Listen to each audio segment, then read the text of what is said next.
Cuando era joven, solía compartir mis extrañas experiencias. Era lo bastante ingenuo como para pensar que algunas personas me creerían, pero la mayoría de las veces no lo hacían. Se limitaban a poner excusas, diciendo que fuera estaba oscuro, que me había equivocado o que estaba cansada. Así que dejé de hablar de ello. Soy de la península baja de Michigan. Aquí no hay mucho que ver, salvo lagos y árboles. Es bastante agreste y vienen muchos turistas en verano. Los inviernos son fríos, todo el mundo se va menos los lugareños y no somos muchos. Así que, como la mayoría de los adolescentes rurales de la época, nos íbamos al bosque y hacíamos nuestras propias fiestas con hogueras. Fue durante una de esas reuniones cuando ocurrió esto. Era antes de que existieran los teléfonos móviles. Al menos, aún no existían. Así que mientras estábamos de fiesta, estábamos aislados del mundo exterior. Nuestro lugar habitual era el campo de un granjero rodeado de bosque por todos lados. Los chicos mayores nos habían enseñado a esperar hasta finales de otoño o principios de invierno para ir allí después de que el granjero hubiera recogido la última cosecha. Así sabíamos que no habría nadie. Era una especie de rito de iniciación en mi pueblo. Cuando eras estudiante de segundo o tercer año, uno de los mayores te dejaba ir a una de sus fiestas y te enseñaba el lugar. Hacía demasiado frío y oíamos demasiadas historias de niños que se perdían en la nieve y perdían dedos por congelación. Pero siempre lo pasábamos bien. Te lo cuento porque la mayoría de la gente descarta mis historias diciendo que no era más que una joven adolescente presa del pánico, pero yo estaba en mi sano juicio. Ocurrió en mi segundo año. Todo era normal. Todo el mundo se lo estaba pasando muy bien. Estábamos quemando trozos de un viejo granero y muebles que una anciana había tirado al vertedero. Mi mejor amigo, al que llamaré Mike, estaba asando hamburguesas congeladas a mi lado en una vieja parrilla de carbón oxidada que teníamos fuera. Sara, que tampoco es su verdadero nombre, también estaba con nosotros, charlando como siempre. Cuando oímos un gruñido bajo y retumbante, miré en la dirección del gruñido y al borde de la hoguera vi dos ojos depredadores que reflejaban el fuego. Di un codazo a Mike y Sara y me dirigí lentamente en dirección a los ojos, con cuidado de no asustar a quienquiera que nos estuviera observando. Estábamos a unos 10 metros del grupo de fiesteros más cercano. Sara estaba aterrorizada y retrocedió lentamente hacia ellos. No apartó los ojos del borde de la luz de la hoguera. Creo que ni siquiera respiró en todo el tiempo que estuvo caminando. Yo tuve exactamente la reacción contraria. Me quedé hipnotizado por los ojos que brillaban en la oscuridad. Llevamos varios años oyendo que los lobos grises regresan a la península desde Canadá y Wisconsin. Pero todo lo que se ha visto son destellos en las cámaras de rastreo o huellas en la nieve. Los expertos de la Comisión de Caza y Pesca ni siquiera podían averiguar si se trataba de señales reales de lobos o si la gente había confundido a los perros con coyotes. Yo estaba entusiasmado ante la perspectiva de ser la primera persona en el Bajo Michigan en ver un lobo en carne y hueso. Me di cuenta de que Mike también estaba emocionado, porque mientras yo avanzaba lentamente para ver mejor a los lobos, él no se separó ni un paso de mí. Acercarse a un lobo en potencia era estúpido, pero yo era joven y podía oír susurros detrás de mí mientras Sara alertaba al resto del grupo de lo que estaba ocurriendo. Ahora no podía echarme atrás. Todo el mundo estaba mirando. Mike y yo estábamos a unos 7 metros del supuesto lobo. Apenas podía distinguir el contorno de su cabeza y sus orejas. Parecía casi un gran pastor alemán, pero con el hocico y las orejas más anchos. El gruñido se hizo más grave, más amenazador, como si ya no fuera una advertencia, sino una amenaza real. Había oído gruñir a muchos perros, pero este gruñido era más ronco y gutural, como si hubiera algo incongruente entre las cuerdas vocales y la caja torácica de esta criatura. Mike dejó de moverse y se dio la vuelta. Yo también me sobresalté y quise volverme, pero yo quería más ser el gran hombre de la fiesta. Quería que los alumnos de secundaria alrededor de la hoguera contaran esta historia el año que viene, y que este nuevo estudiante se convirtiera en una leyenda local de la que se hablara alrededor de la hoguera.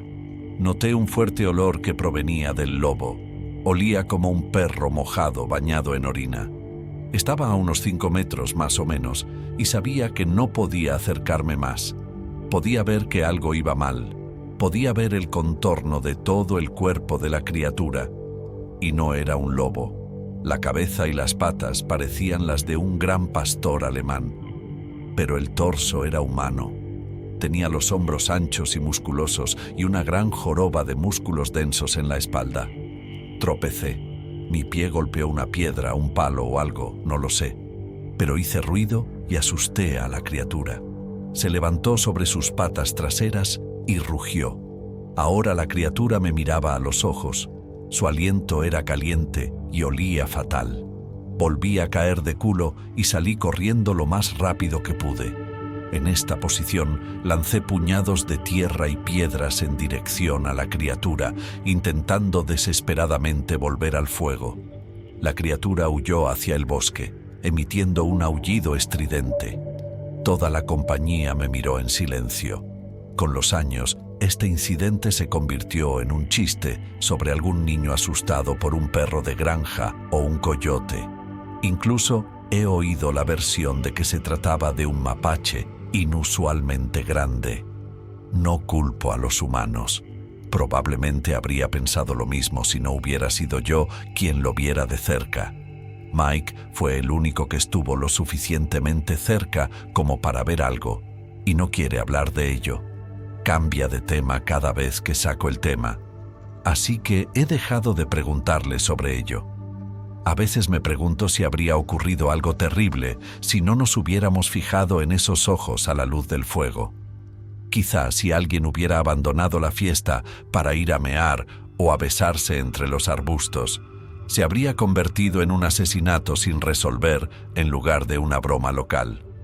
En cualquier caso, me alegro de que todos estemos a salvo. Siempre me sorprende cómo la gente comparte sus locas historias. Sin duda, hay muchas cosas en este mundo que no entendemos. Yo mismo he visto algunas cosas extrañas y por fin me he armado de valor para compartirlas con vosotros.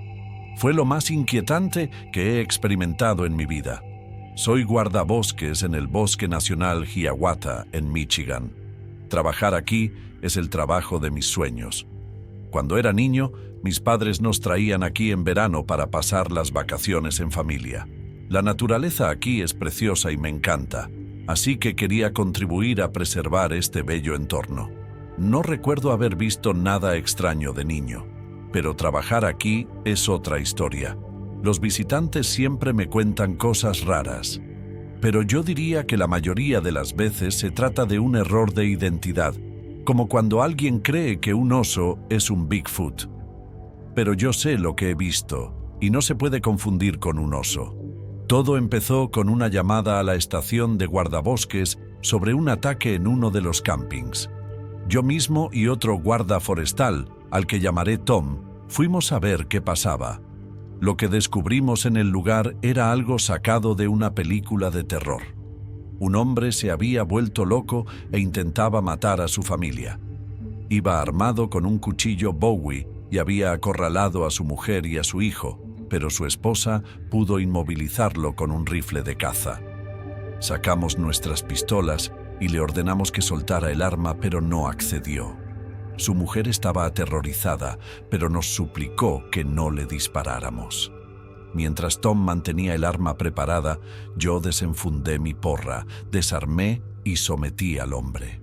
Mientras lo esposaba, repitió una palabra en voz baja: Wendigo. Era espeluznante, y un escalofrío me recorrió la espalda.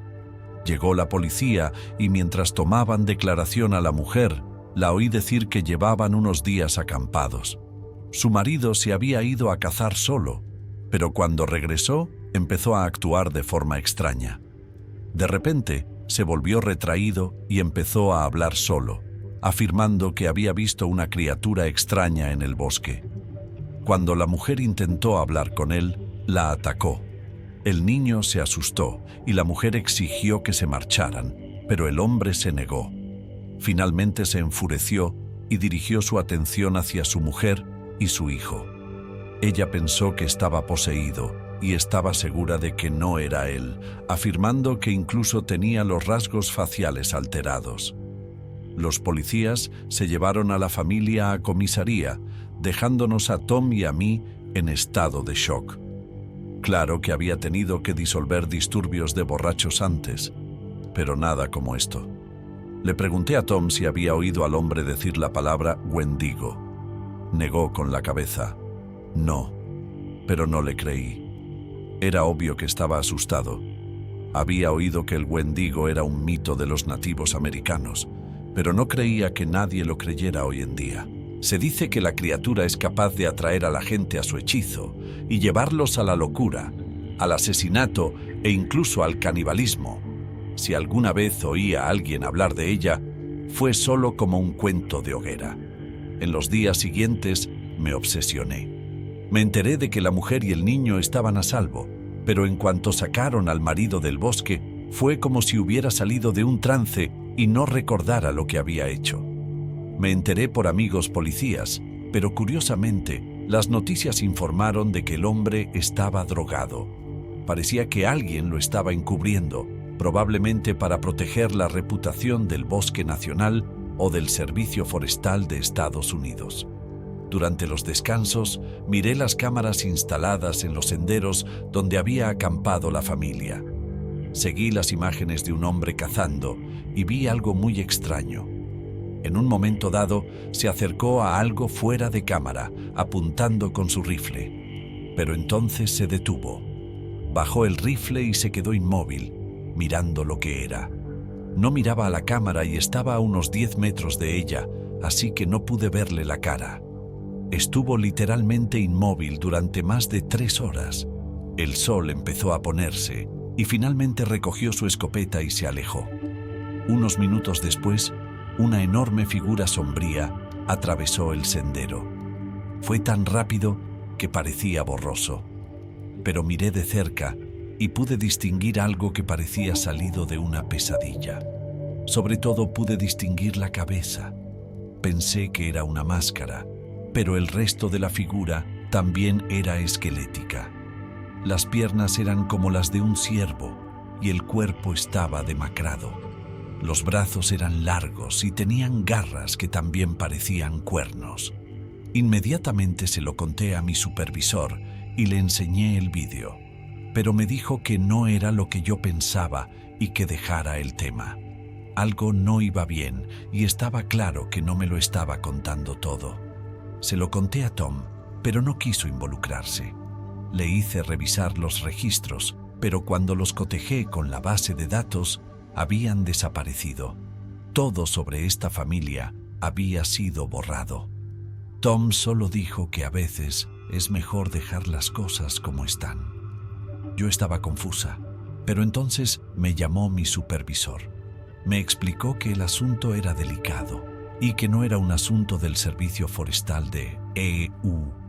Era un asunto tribal de los nativos americanos. La zona donde había acampado la familia estaba prohibida y me dijeron que me mantuviera alejado hasta nuevo aviso. Un mes después, el camping volvió a abrir.